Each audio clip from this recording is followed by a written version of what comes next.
Kaedah pengajaran dan pembelajaran di rumah PDPR merupakan satu-satunya pilihan yang ada buat guru-guru, ibu bapa dan juga para pelajar. Sudah pasti cabaran di norma baru ini memberikan cabaran kepada warga pendidik.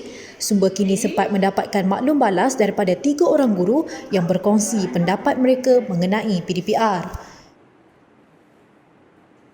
PDPR sebenarnya pada mulanya cikgu-cikgu memang agak stres sebab kita dah biasa bersemuka kan dengan anak murid kita.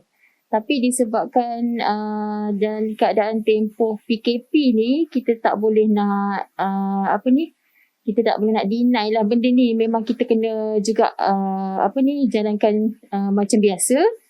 Cuma bezanya dia tak sama dengan bersemuka, sebab bila bersemuka kita dia dari segi kepuasan tu dia lain. Okay, sebab bila kita bersemuka dengan budak-budak anak-anak murid kita ni memang lain lah, kita boleh all out lah. Cumanya kalau PDPR ni apa yang saya nampak dari segi kelebihan PDPR, cikgu-cikgu dia banyak explore online punya kaedah. Kita ada macam-macam kan. Kita boleh Google Meet ke, kita boleh guna YouTube. Lepas tu pelbagai online punya homework ke, ataupun kaedah untuk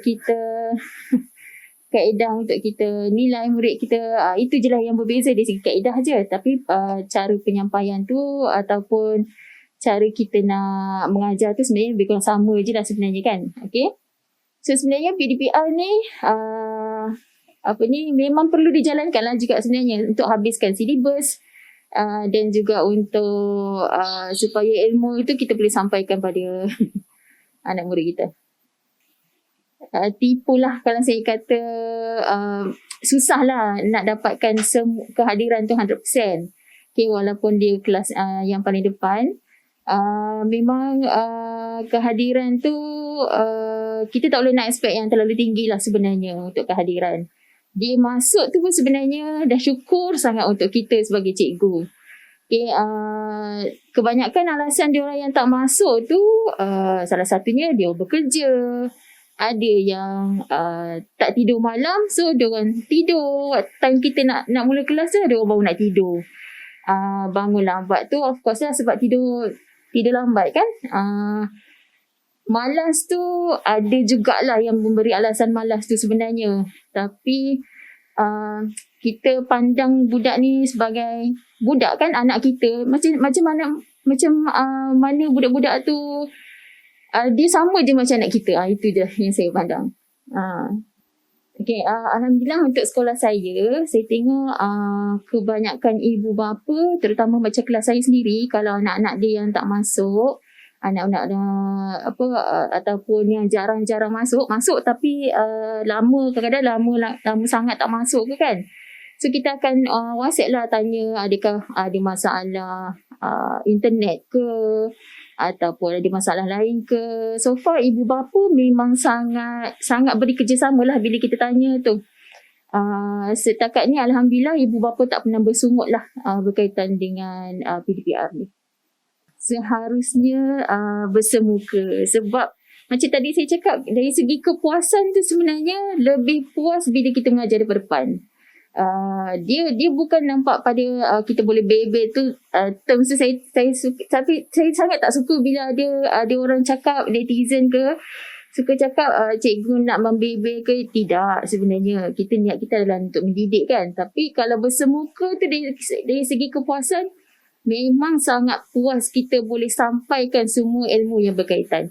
Macam saya mengajar subjek sains dengan kimia. So salah satu elemen yang paling penting dalam kimia ni, dia kena buat eksperimen. Sains pun sama. Untuk SPM tahun ni eksperimen tu dia dah jadi wajib untuk student jawab. So bila PDPR ni kita tak boleh nak buat sama-sama dengan murid kita untuk buat eksperimen. So kat situ ada kekangan dia lah. So sebenarnya bersemuka ni lebih puas mengajar berbanding dengan PDPR. Saya rasa kalau kita tanya pada murid pun sebenarnya, macam tadi kelas saya dengan budak-budak, ni kelas yang belakang sikit lah dia tanya, "Cikgu, bila nak sekolah cikgu? Bila nak sekolah?" Dia tanya dengan kita macam kita tahu je jawapan ni kan, bila nak sekolah. Sebenarnya cikgu pun rindu bila nak sekolah. Okay. Dari segi masa ataupun stres tu, tipulah kalau tak stres. Sebab macam saya sendiri seorang ibu yang nak kena uruskan anak dengan anak murid sendiri, anak sendiri. So memang banyak dia punya kira cabaran dia lah. Saya tak cakap itu sebagai satu masalah, tapi itu adalah cabaran. Okay, tapi saya ambil pendekatan kita fikir yang anak murid kita tu adalah macam anak-anak kita. So bersabar tu memang kena lebih tinggi lah sebenarnya untuk hadapi cabaran yang ada sekarang ni. Guru-guru ini sanggup mengeluarkan duit mereka sendiri untuk membeli alatan seperti mikrofon, lampu, tambah kota internet dalam menambah baikkan PDPR ini. Baiklah, terima kasih atas soalan. Okay, untuk PDPR ni semua guru maklum lah. Okay, semua guru pun dah tahu. Okay, dengan adanya PKP maka berlakulah PDPR. Okay, jadi maka dengan ada PKP, okay, berlakulah PDPR. Jadi setiap guru kenalah sentiasa bersedia. Jadi pada pandangan saya, pembelajaran dari rumah ini sebenarnya ada pro and kontra dia. Okay, pro dan kontra dia. Okay, sebab apa? Mungkin kita lebih suka untuk berada di sekolah, mengajar secara bersemuka, murid-murid belajar secara bersemuka. Tetapi kita tidak boleh menafikanlah kita ada masalah, okay, COVID-19, okay, dan semakin meningkat saban hari dan kita tidak boleh melakukan kelas secara bersemuka. Jadi pada pandangan saya, mungkin PDPR ini tidak boleh diteruskan. Cuma saya berharap tidak selama-lamanya. Macam tu. Mungkin untuk sementara saya masih boleh terima, tapi mungkin untuk selama-lamanya mungkin tidak. Kerana apa? Kerana pembelajaran ataupun suasana berada di sekolah itu lebih baiklah bagi saya. Dari segi emosi tadi, mungkin emosi dari segi mungkin dari segi pengurusan masa, menguruskan komputer, menguruskan handphone dan sebagainya. Jadi itu adalah salah satu gangguan jugalah sebenarnya di rumah. Okey, buat masa ini saya mengajar tahap 1. Okey, tahap 1, okey, tahun 1 hingga tahun 3. Jadi buat masa ini alhamdulillah untuk kelas saya ada beberapa orang sahaja yang tidak dapat menghadirkan diri. Mungkin ada sebab masalah telefon tiada ataupun ketiadaan ibu bapa di rumah menyebabkan dia tidak dapat mengikuti kelas. Kerana kita sedia maklum, bila PDPR kita akan menggunakan platform online, iaitu Zoom meeting ataupun Google meeting. Okay? Jadi mungkin kanak-kanak tahun 1, tahun 2, tahun 3 ni mungkin masih tidak pakar. Okay, yang pakar alhamdulillah, tapi ada yang tidak pakar, kita tidak boleh memaksa keadaan lah. Okay, mungkin itu adalah satu faktor, mungkin dia tidak dapat hadir ke kelas dan kita tetap juga berikan tugasan kepada dia macam tu. Buat masa ni ibu bapa sedia maklum lah. Kita maklum di Kuala Lumpur ni ibu bapa kebanyakannya bekerjaya. Okay, jadi mungkin ada jugalah kita dapat dengar mungkin ibu bapa tidak bersetuju tentang PDPR, tiada handphone dan sebagainya. Tapi buat masa kini handphone setiap orang maklum lah. Semua orang ada telefon mungkin kan, ada iPad. Jadi dari segi ibu bapa mungkin dia terganggu dari segi bekerja. Walaupun dia tidak bekerja di pejabat, dia bekerja daripada rumah dan dia akan merasa terganggu apabila melibatkan PDPR anak-anak mereka. Mungkin itulah. Okay, mungkin melibatkan ibu bapa yang bekerja sibuk, tidak dapat menguruskan anak-anak. Mungkin ibu bapa yang mempunyai masalah itu akan tidak menyukai PDPR. Tapi bagi ibu bapa yang berada di rumah, insya-Allah mereka akan membantu dan memberikan kerjasama kepada guru. Dari segi waktu, kita sedia maklum lah. Untuk waktu PDPR, kita singkat saja. Tidak boleh terlalu lama. Kalau di sekolah 1 jam.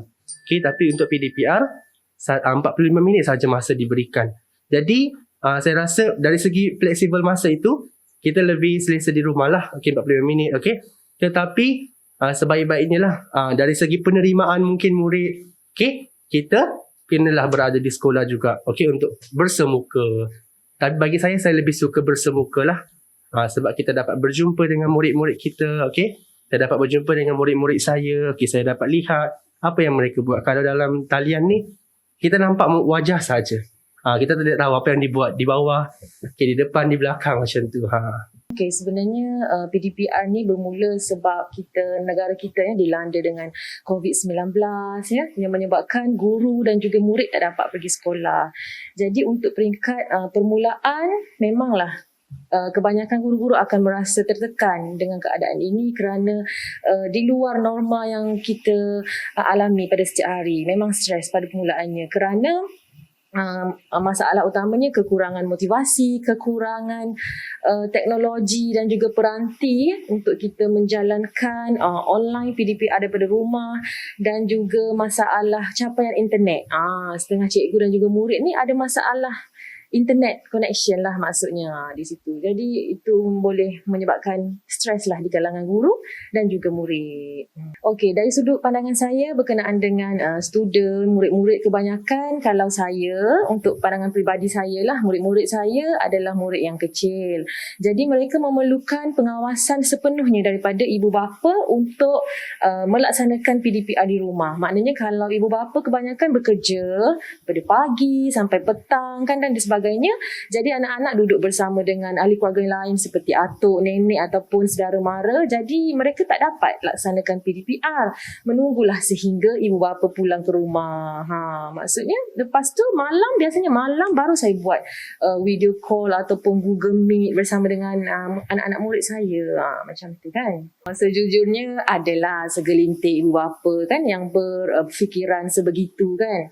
Tapi kita tak boleh nak elak kan perkara ni berlaku sebab kita faham masing-masing ada kekangan. Ibu bapa pun ada kekangan dia seperti ibu bapa ada yang bekerja dan sebagainya. Dan kelebihanlah untuk ibu bapa yang berada di rumah seperti ada yang suri rumah ataupun yang bekerja sebagai guru sendiri. So guru sendiri boleh bantulah anak-anak untuk jalankan PDPR di rumah. So ada pro and cons dia lah maksudnya. Berkenaan dengan emosi memang kurang stabil lah sebabnya dalam masa yang sama kita nak bekerja, nak uruskan PDPR kita, dalam masa yang sama kita nak handle anak murid kita. Lepas tu at the same time juga anak kita pun kita nak kena handle juga laksanakan PDPR dia. Pada permulaan peringkat awalnya memang rasa amat kekok lah, amat tidak selesa dengan keadaan ini kan. Emosi pun tertekan, kita dah fikir dah okay esok kita nak buat apa. So anak kita dah ada kelas pukul 8.30 pagi contohnya, kelas kita pula pukul 9. Memang ada pertembungan masa. Kadang-kadang tak sempat nak prepare breakfast pun kadang-kadang macam okay banyaklah halangan dan kekangan dia sebenarnya.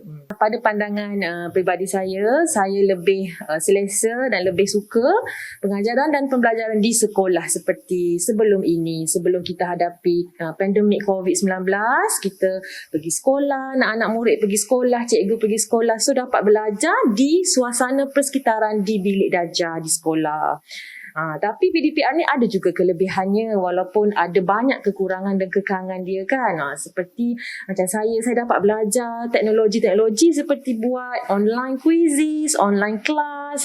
Benda-benda sebegitu menambahkan ilmu lah juga. Alhamdulillah.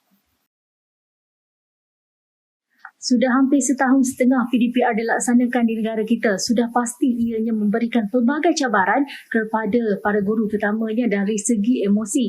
Sama-sama kita doakan supaya mereka dapat memberikan ilmu yang terbaik sepanjang tempoh PKP ini. Umar Wahid melaporkan